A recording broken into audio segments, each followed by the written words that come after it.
Right, this is our fifth attempt to predict when these two spies of Joshua 2 from Jericho will turn up. We now understand that the 3 days in Joshua 2 are probably 3 years. They certainly are not literal, because 3 of days appears twice, and when a noun counts twice in an account, it means it has a greater meaning, and it must take that greater meaning. It's non-literal in the greater meaning, so it doesn't mean day, it means year or month. However, it's still true, as we said in the last video, that we must start sanctifying on the first something of the first month of the year, which is Tammuz, the new year, as a result of the Watchtower Passover. Incidentally, we came up with a nice proof of that. It says that the beast in Daniel 7 is given authority, the holy ones are given into its hand, and it's given authority over tribes and peoples and nations and tongues. Now, tribes and peoples and nations and tongues are the same thing. So it's given authority 4 times, which are 4 months. And its authority is only over Adam, because once Adam is finished in 2018, Nisan 14, and we're all just Abraham, that's when Abraham inherits the kingdom at the end of the 11 prophetic times of his sacrifice, from 1943 BC to 2018 AD, Nisan 14. At the end of that period, there is no more Adam, therefore there are no more tribes and peoples and nations and tongues, there's just Abraham.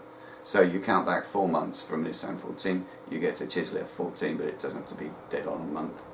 It's between 3 and 4 months, so Chislev 16 is when the mark of the beast test begins. We've got that right.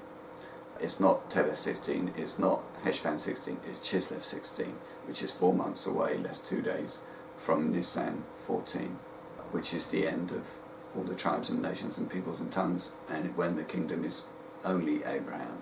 And that must happen on 616, which is the 16th day of the 6th month. So the 6th month is Chislev, so the first month is Tammuz. Tammuz, Ab, Elul, Tishri, Heshvan, Chislev. So spies have to turn up, and we have to start sanctifying people according to 2 Chronicles 29 on the first of the month. And likewise in Genesis 8:5, the tops of the mountains appear on the first of the 10th month of the Tishri 1 year, which is again Tammuz. So it wasn't the first day of the year, which was Tammuz 1.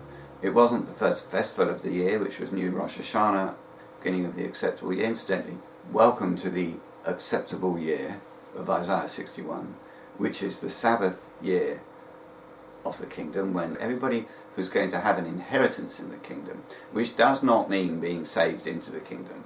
God is patriarchal. An inheritance means an administrative position, either secularly as a king or a lord, or sacredly as a priest. So every priest and every king or lord or administrator, anybody with any spiritual or secular authority in the kingdom of God, will get that inheritance by lot between now and a year's time, which is Sivan 30 next year.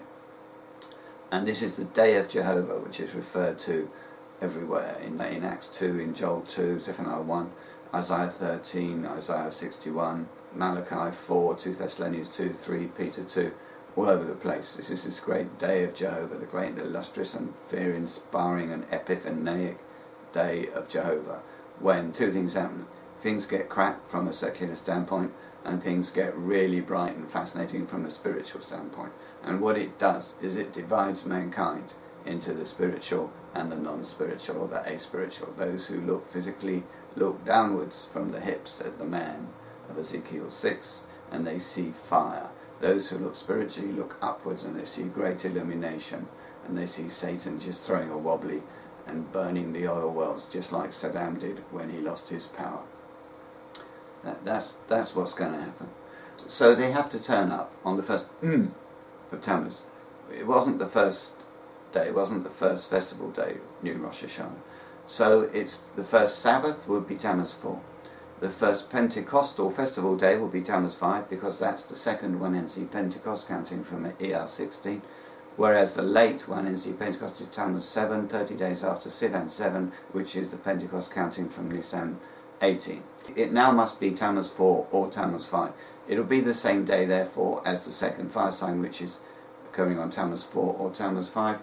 So what these spies are, they still do escape through the wall. The wall doesn't fall down until after the third fire sign of 1 Kings 18, which is Tammuz 7. So the second fire sign is stands for 5. The spies are going to be single signians rather than the rest of the planet, which will prove themselves to be double signians, presumably on the grounds that 2 witnesses are required to establish in their minds I'm a true prophet, or more likely on the grounds that the American bomb is second and it's going to be more impressive. And I don't know, I don't really know, I can't tell you why people are signians, why they can't read my sight and see that this guy may not yet have it, but he's plainly going to get it if he keeps at it. I don't know.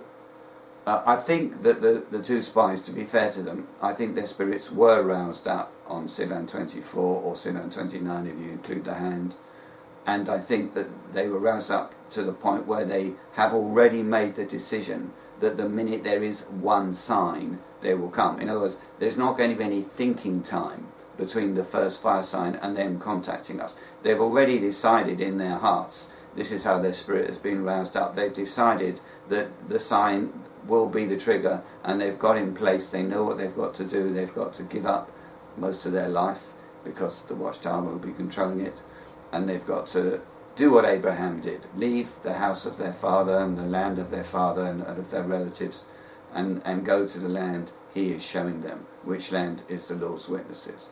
And Abraham did it without a sign, but these guys, after everything they've seen, still need a sign, and that is their failing. However, a single sign-in is a lot better than a double sign-in, and what matters is that they gave the right report in the spying test.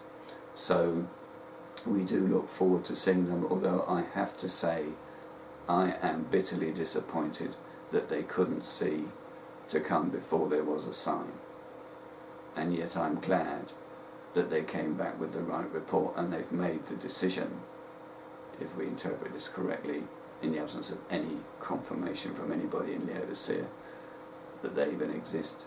I'm glad that they've made the decision to come the minute a sign occurs, but I look forward to the day when they trust their own judgment sufficient, they have the courage of their own deductions sufficient to be able to walk with the eyes of their mind or even the eyes of their heart rather than the physical eyes seeing a news report. But that's a lesson for all mankind to learn. That's what Satan has succeeded in doing. He's made us not trust our own mind and instead trust the lies he spreads through the mass media, through most of the mass media, and require a panel of experts to make any decision of any value, not understanding that being in the image of God, we have a divine decision-making spirit. Our spirit is his software. It is divine. When it makes a decision, it is a fantastic thing, just as reliable as any opinion of any large gaggle of international experts. Alright, so we look forward to seeing you guys. Thank you very much.